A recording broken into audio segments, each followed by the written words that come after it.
I will close with a little story that is entirely fictional. I warn you in advance. I'm always very honest with you. Well, most of the time. I can't prove that something doesn't exist. Now, I'll give you an example.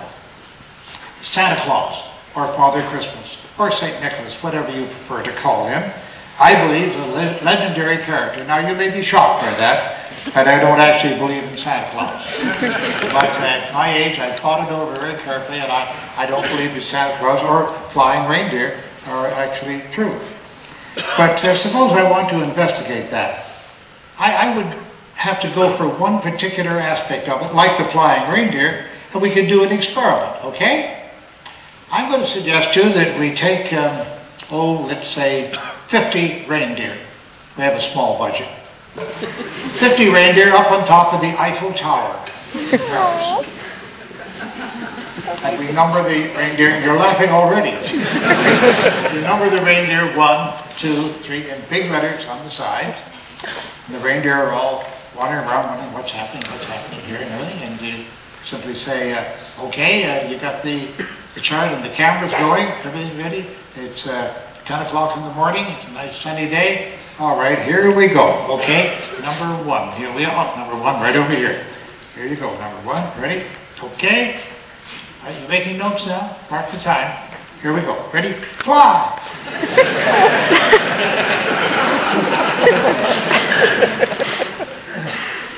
Put down beside number 1, no. Number 2, where are you? Come on now. Get out here. Get out here. Get over here. All right, number 2, I know you can make it. Number 1, well, try. Give it a good try. Fly. Oh. Right now, well, the same thing. And they go through the 50 reindeer. And they have no, all the way down the line. Well, that's what I would sort of expect. I think that reindeer can't fly, but I'm willing to try the experiment. The poor reindeer didn't do too well, but I'm willing to do the experiment. But here's the question. Have I proven that Santa Claus does not exist? No. Have I proven that there are not 8 tiny reindeer at the North Pole who can fly and do fly every Christmas? No. Because you've got to design your experiments much better. I have not proven that Santa Claus does not exist.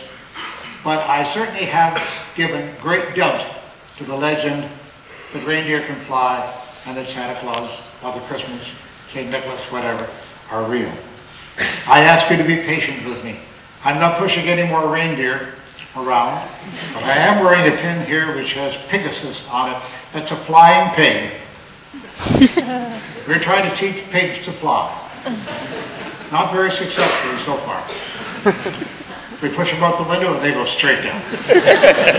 But this is a winged pig. They call her Pegasus. Pegasus, yeah. And that's the symbol of our foundation. We will give away that $1 million, ladies and gentlemen, when pigs do learn to fly, and so far the experiments are a total failure. But we do have $1 million. It is available. And we can be reached through the internet, of course. And just look up www.randy.org and you'll get the whole history right there. Now, perhaps there are some miracles. My office in Florida, I'm on the main floor of this building, and there are morning glories that grow along the wall. Now, morning glories are little purple trumpet-shaped flowers that grow on a vine, and they grow up the wall. And I get down there very early in the morning, before the sun's up usually, because I want to get started on my day's work.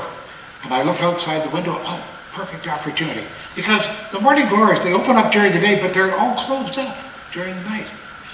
How do they do that? It's wonderful. They're all closed up tight. And I look at the closed flowers and I say, okay, I get to the computer, fire up the computer, click the printer on, okay, well, ready to go. I'm going to watch very carefully. I'm not taking any attention out there. I want to see how they open up. Do they do it boom like this, or do they do it very, very slowly? I don't know. So I'm going to watch very carefully, okay? All right, control that. So, okay, I'm watching. They open up. They're all sitting there open like that, laughing This is one of the mysteries that may be magic, ladies and gentlemen. I've never caught a morning glory opening up.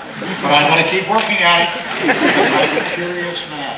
And I want you to be curious men and women. I want you to ask questions, please. Now, there are organizations, as we just said, the Norwegian Humanist is one very prominent organization right here, that can help you learn how to ask the right questions about these things. Don't accept what the media tells you. Don't accept anything that comes along that sounds so good, and it doesn't cost that much money. I might as well invest some money in it. Don't do it until you think about it carefully and look it up. If you want some advice from us, write to us. Otherwise, the Norwegian groups, they're all over this country, will answer your questions for you. I came here on behalf of the Norwegian Humanists, and again I thank them for their hospitality. It's been such a delight to be here and to meet you fine folks. Thank you for your very kind attention, and we will have some questions and answers, and we will even have perhaps some personal handshaking and taking of pictures after. Ladies and gentlemen, thank you.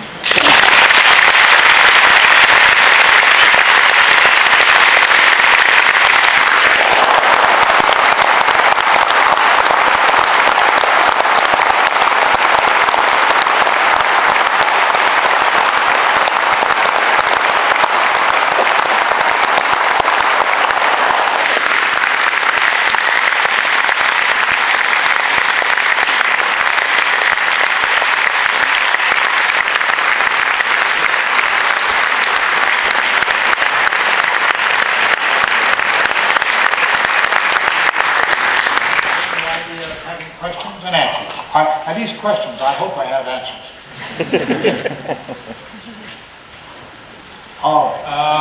Det som skjer at to assistenter skal gå rundt med noen mikrofoner, de som har spørsmål.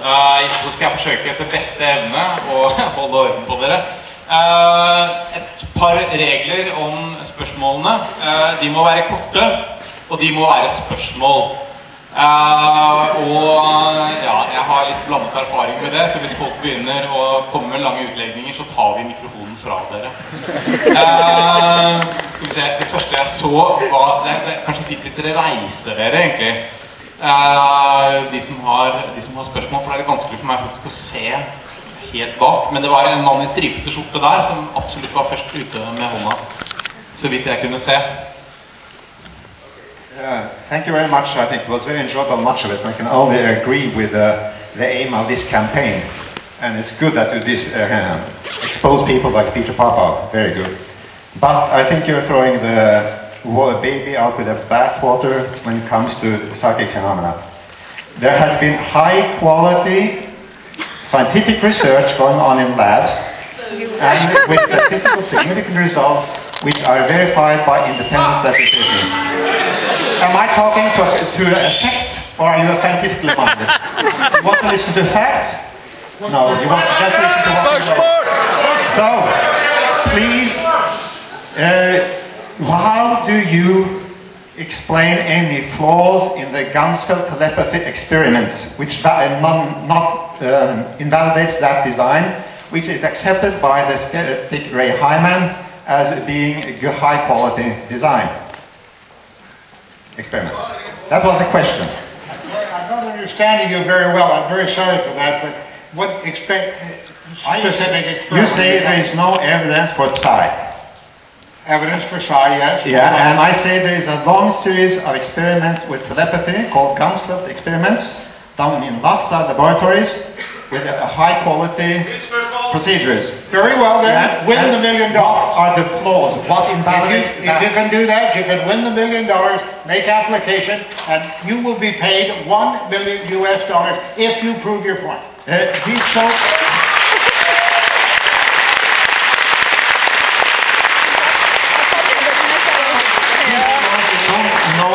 Ganzfeld telepathy. You don't know the research. You have spørsmål litt nå. Yeah, but you make a conclusion without knowing what they're talking about. It's not scientific. Very frequently, ladies and gentlemen, the man, if he can prove his point, he will win the $1 million. But I predict in advance that he will not apply to win the prize. But we'll see. Oh my God, Mannen med hånden bak der. Si gjerne navnet deres før dere stiller spørsmål. All right. Mitt navn Sadden Nielsen. My name is Sadden Nielsen. I'm a big fan of you. Short question. To what degree, or if at all, has respect towards authorities a part of the root to these problems you're pointing at?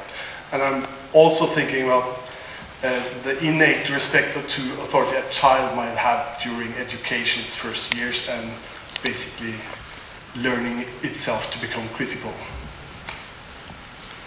Can you tell us about that? I'm not understanding it, John. Okay. Can you repeat it, please? Okay. Do it in Norwegian, please, and then I can have a translation, please. I think he's wondering about what role respect towards authority plays in believing the supernatural. Well, all they have to do is prove that what they believe in is true. That's all. That's not too difficult to design an experiment. You know, if you can fly, here you go. See if you can fly. And these experiments are not difficult to design, and I don't see why they have so many difficulties designing a simple experiment to find out if psychic powers exist. We offer $1 million. That's a sufficient prize, I think. I don't even understand what the problem is, really. Careful. Fikk du svar på spørsmålet ditt? Nei, jeg hadde ikke noe sagt med det. Veldig forsiktig en gang til. My question was more about the natural tendency in children to learn by looking at them what they've been told as an authoritative knowledge, and as basically an efficiency manner in order to quickly learn something, and how that natural tendency is a route for people telling them, well, silly stuff like the things you've been telling about today, and to what extent can we fix that? Is there a way to do that? Jeg kunne forklart det bedre. I think it's the children are programmed to believe what their parents tell them, and some people never stop trusting authoritative figures later in life. They believe what they tell them. And some children have very stupid parents, too. Yeah.